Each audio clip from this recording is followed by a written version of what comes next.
Welcome back to the Stanford Cardinal Dynasty. Today we return home to Palo Alto as the Utah Utes head into town. As it seems to be every week, we are coming off another heartbreaking loss where we had Colorado in our hands and we simply gave up the game. But our opponents today have had their own fair share of problems, blown out by Washington 41-20, and then coming off a narrow loss to Oregon 37-34. Just as it was with the Colorado game, this is really a battle for the bottom of the Pac-12. We are currently sitting in our relegation spot. We've got to start putting together some wins to climb up this ladder, and despite Utah being ranked 18th, they are second to last. And the reason for that seems to be pretty obvious. They have a redshirt freshman quarterback with more turnovers than touchdowns, but while he does throw it to his own team, he actually has a pretty good completion percentage. At running back, they have a senior. While he does average 5 yards per carry, he also has just about as many fumbles as he has touchdowns. Receiving wise though, I feel like this is probably their best group.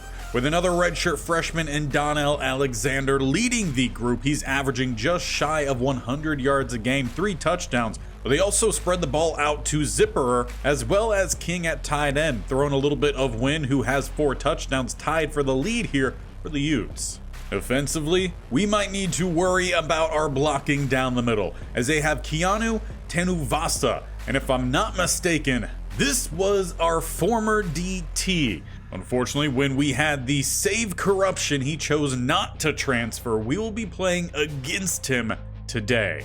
We also have to watch out for the rush on the outside in Lutu and Fano, a pretty good combination.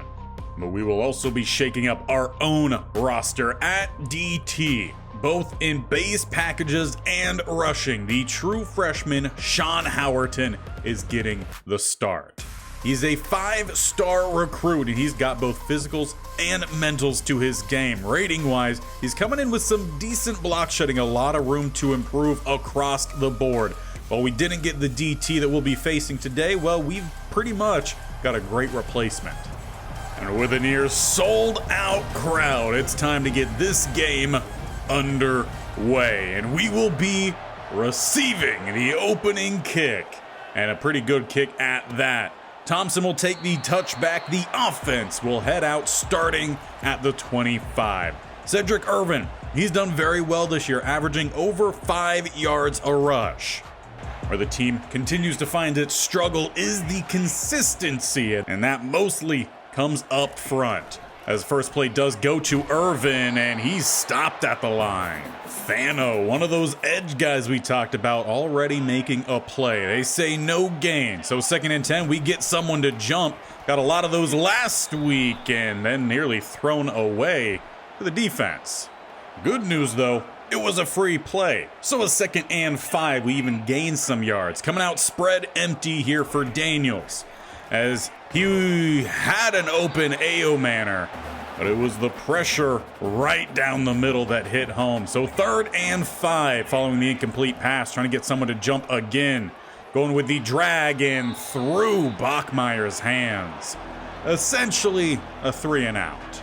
That means it's time to see if our defense can start off a little bit hotter like we did last week. Didn't finish the game in that same manner, but if we could start the same way, we'll help out our offense.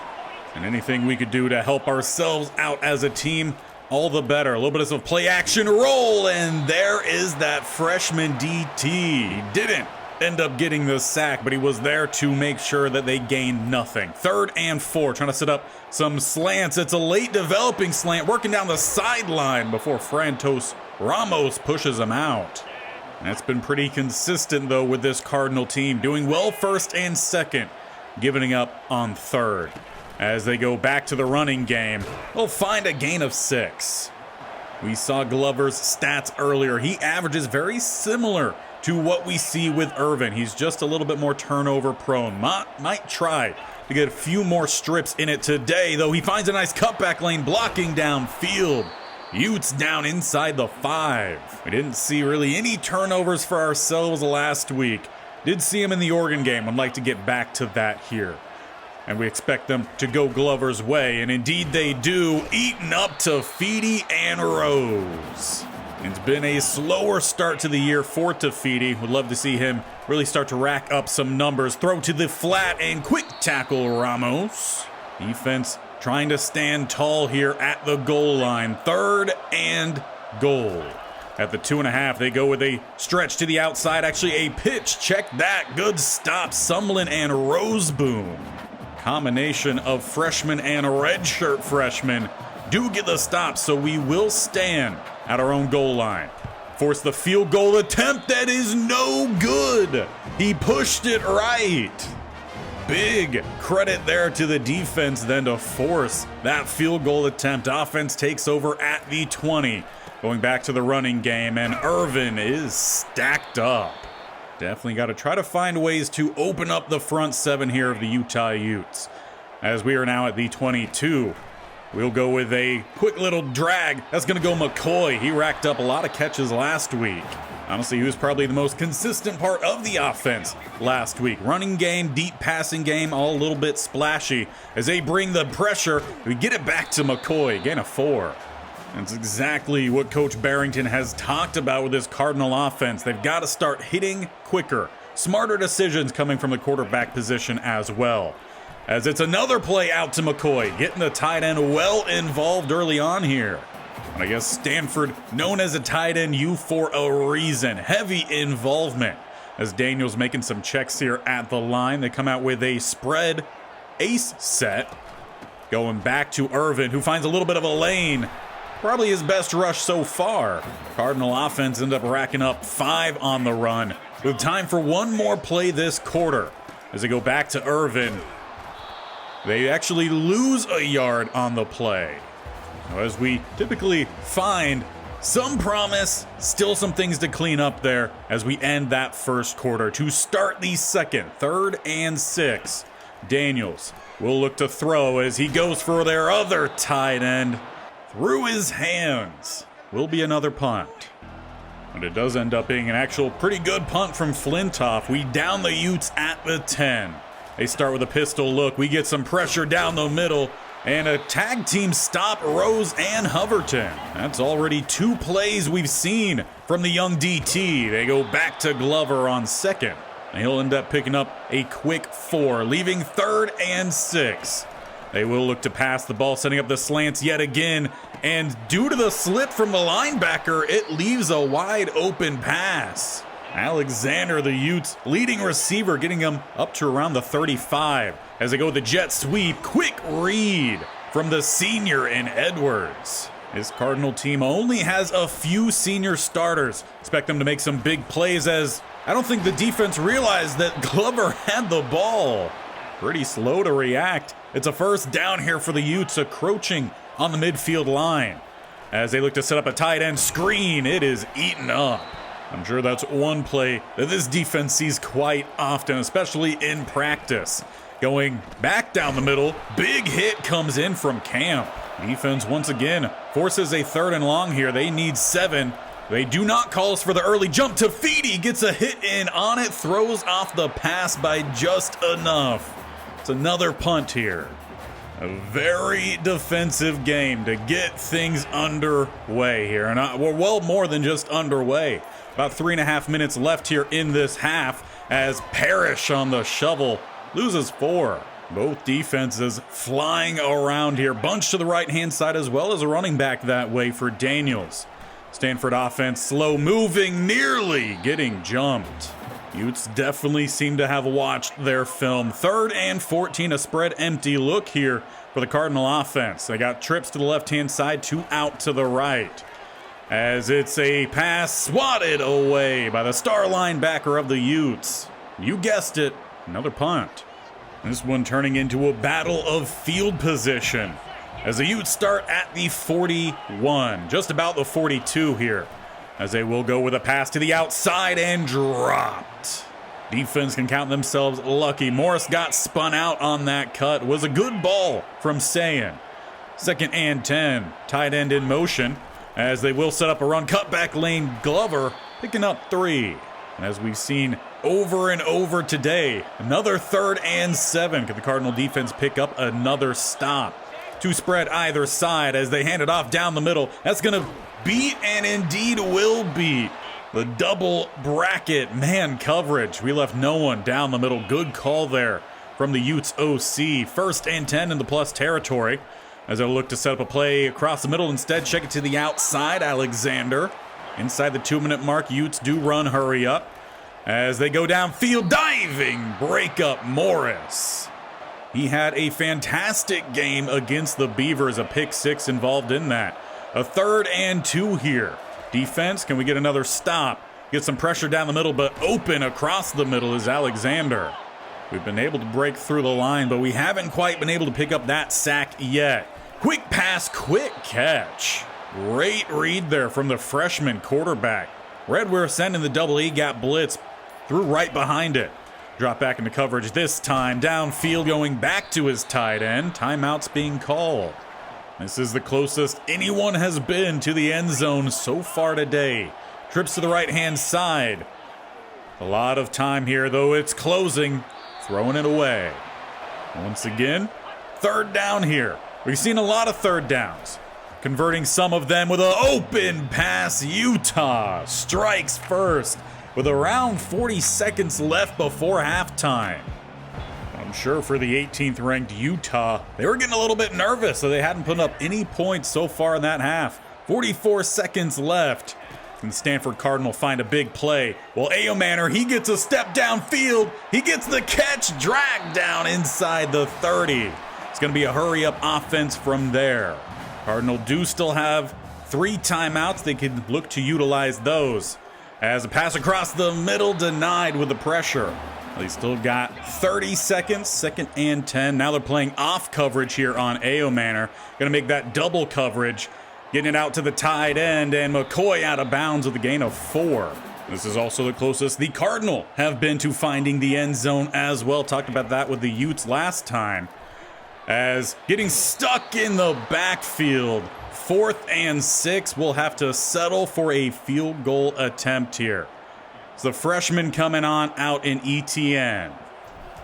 And he's got it dead to right. Cardinal on the board. They answer the touchdown from the Utes. Make it 7-3 at half. Despite being down still, gotta feel like the Cardinal are putting together a good game against the 18th ranked Utah Utes.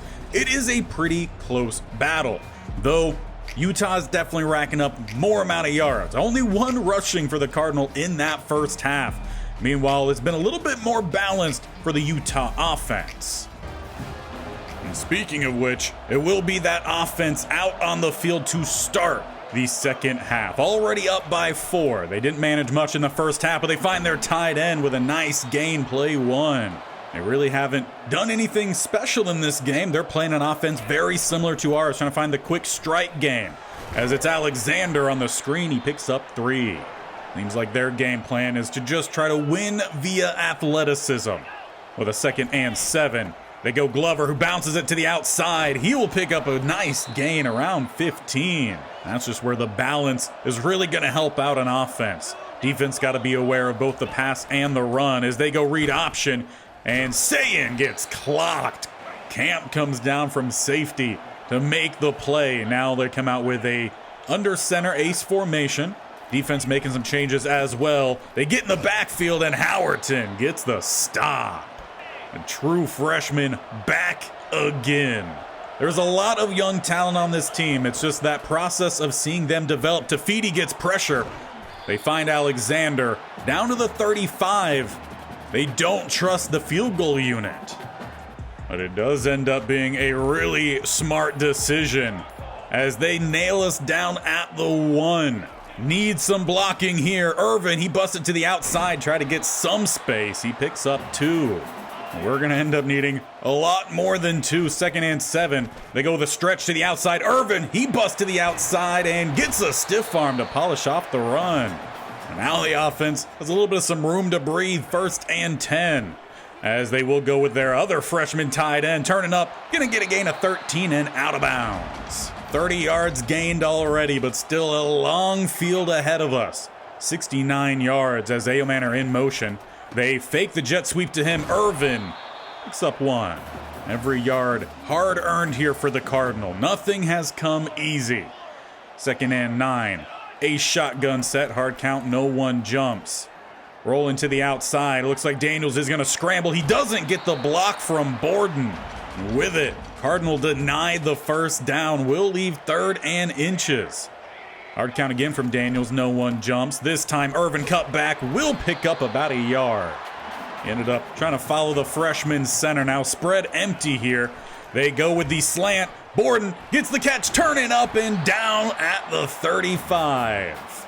Big gain there from the offense. That was also the same play that started their downhill trajectory against Colorado. Much better this time. Parrish down the middle, picks up 2. Just trying to take the slow yet steady play here. Trips to the right-hand side, 1 to the left. No tight ends out on the field here for the Cardinal.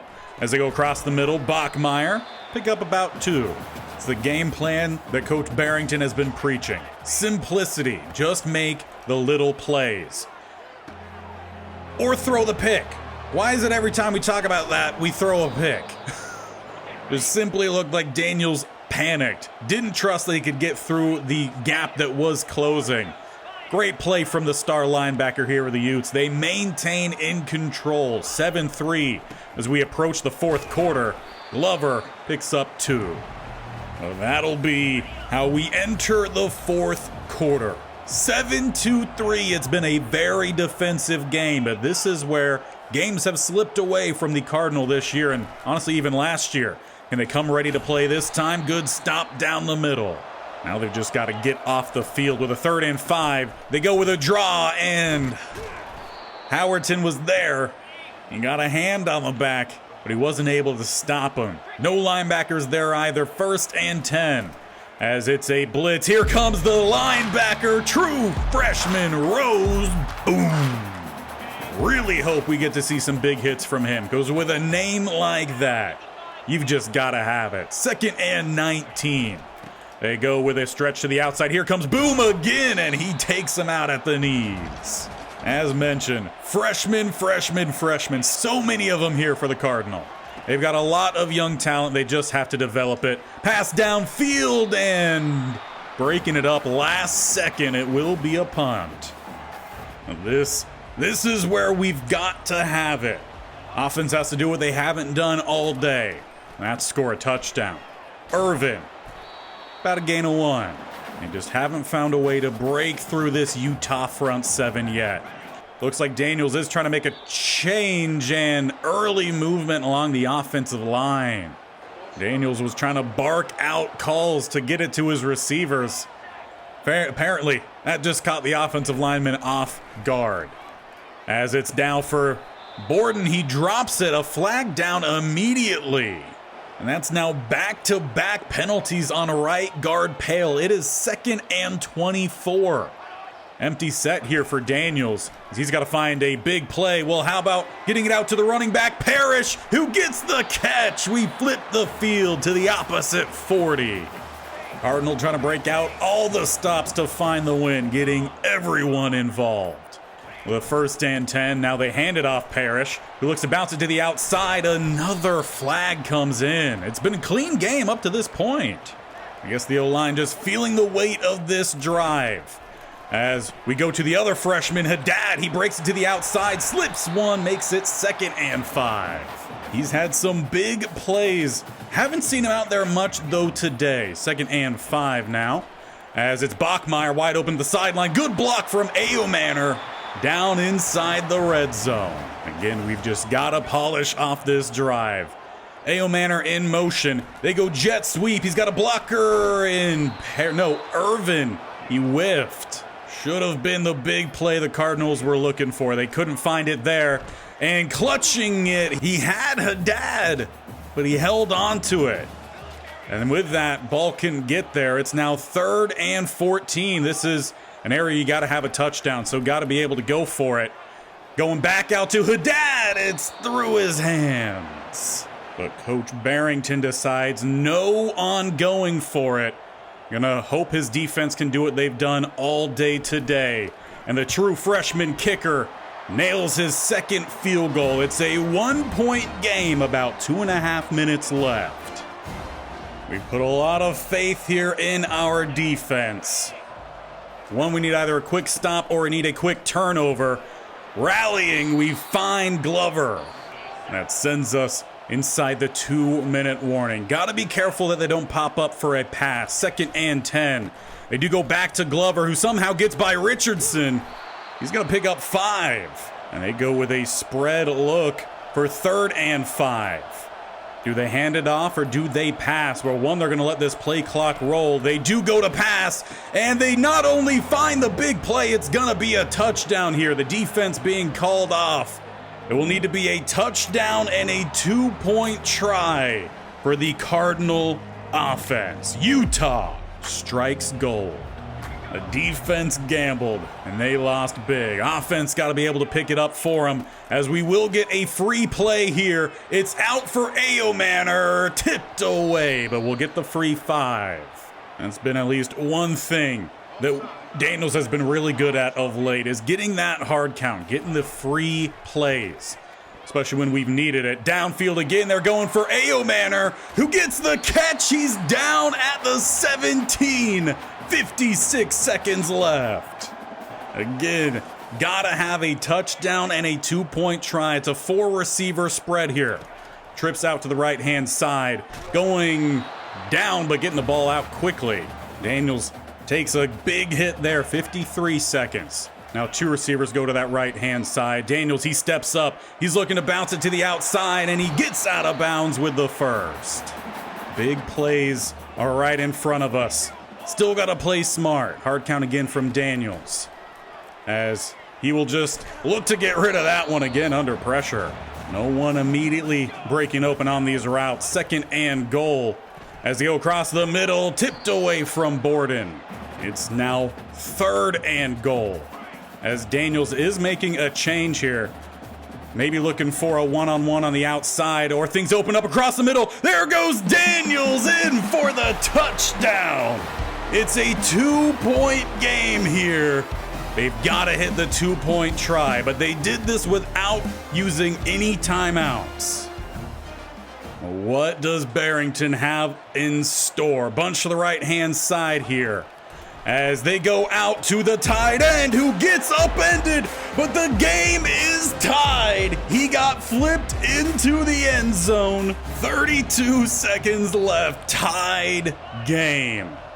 Just got to make sure we don't give up anything crazy here, as Glover takes the handoff down the middle. He picks up 5. Utah not calling a timeout either. Looks like they are playing for overtime. Overtime hasn't necessarily gone for or against us. I want to say we are 1-2 in overtime. A chance now to make that 500 with a big upset win here against Utah. They start on offense. Read option. They get it to Glover, who bounces it to the outside. Sloppy tackling as he's down to the 2. Tafiti had to chase him all the way. Now we need a big stand here from our defense, as we saw earlier in this game. We miss an angle there, but we meet him at the sideline. We've got to be aware of both the pass and the run here. 2nd and goal. They actually, I think, lost about half a yard on that play.